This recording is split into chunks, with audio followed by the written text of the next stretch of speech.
Magandang araw mga Kalingap supporters. Ngayong araw, isang mainit-init na usapin ang ating pag-uusapan. Galing ito sa video na pinamagatang Dara May Revelasyon, at sigurado akong maraming makaka-relate dito.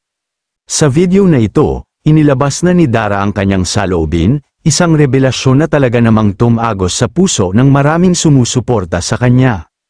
Matagal-tagal na rin nating napapansin na bihira na siyang sumama sa mga events, at sa mga comment section pa lang, marami na ang nagtatanong, nasaan na si Dara, ba't parang di na siya masyado active? At ngayon, nalaman na natin ang dahilan, nahihiya na pala siya. May mga pagkakataong nakakatanggap siya ng komento na, tumaba ka Dara, at sa totoo lang, kahit biro pa yan sa iba ang tama niyan sa isang tao, lalo na sa isang tulad ni Dara na bata pa at sensitibo. Ang unang hawak kamay ni Dee at Dara, pero ang magandang balita, mga Kalingap, may bagong tao na dumating sa buhay ni Dara. Nakapagkilala siya ng isang tao na may malaking pagkakapareho sa kanya, si Dee. Si Dee ay isang kaibigan at naging malaking tulong kay Dara, lalo na sa mga panahong siya'y dumaan sa mga pagsubok. Ang pagiging magkapareho nila ng karanasan ay nagbigay ng koneksyon at comfort kay Dara, kaya mas naging magaan ang pakiramdam niya. At higit pa riyan, napapangiti ni Dee si Dara at naging kampante siya sa harap ni Dee, kung saan si Dara ay unti-unting nakaramdam ng kaginhawahan at pagiging totoo sa sarili niya.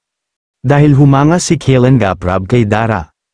Kahit daw bihira lang siyang mabisita, at alam natin na marami ang nagtataka kung nasaan siya, pinuri ni Kalingap si Dara dahil sa kanyang pagiging understanding, hindi pa rin nagbabago si Dara, mas lalo pa siyang naging mahinahon at mabait, at walang negatibong ipinapakita sa harap ng kamera.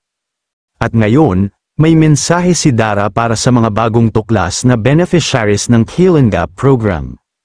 Huwag kayong mawala ng pag-asa, kahit may mga pagsubok sa buhay, ang importante ay manatili kayong positibo at magtiwala sa inyong sarili. May mga tao na nagmamalasakit at handang tumulong sa inyo. Huwag matakot humingi ng tulong kapag kailangan. Ang revelasyong ito ay isang paalala sa ating lahat, na ang bawat salita natin, kahit pa sa comment lang, ay may epekto.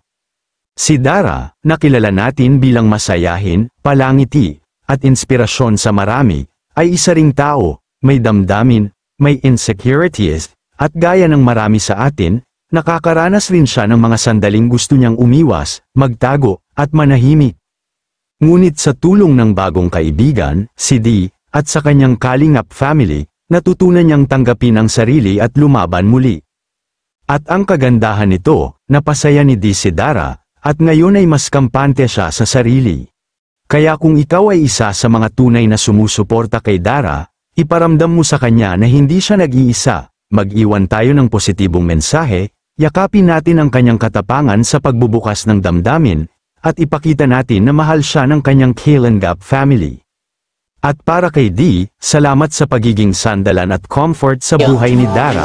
So ayan, thank you kay Dee kasi medyo kasing natin, na-atake na naman tayo ng allergies natin. So si Dee muna yung nakipag-usap. At yun, sinisipon na naman tayo guys. Pag summer po talaga, palagi akong ganito. Mga bandang April, May, yan, dyan po tayo na-atake madalas. Kasi mainit, saka yung alikabok. Ay, Dara pala to. Kahit bihira ka namin mapuntahan na bisita, ang dahil pa rin nagmamahal sa'yo. Which is nakakatuwa, di ba? Siguro ito masaya ka kasi marami rin naghahanap sa'yo. Siguro po.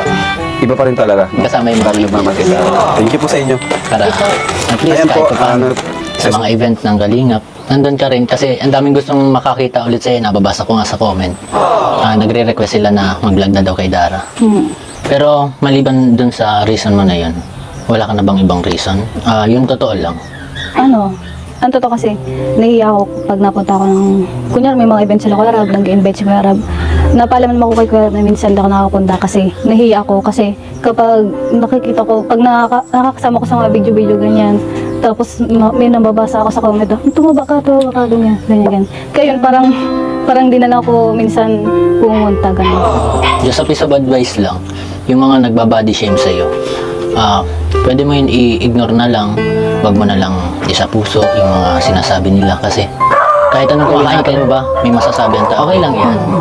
Pero alam nga nila, totoo nga, you can't kasi hindi ka talaga, yung parang sobrang apektado, Kasi nilalabanan mo.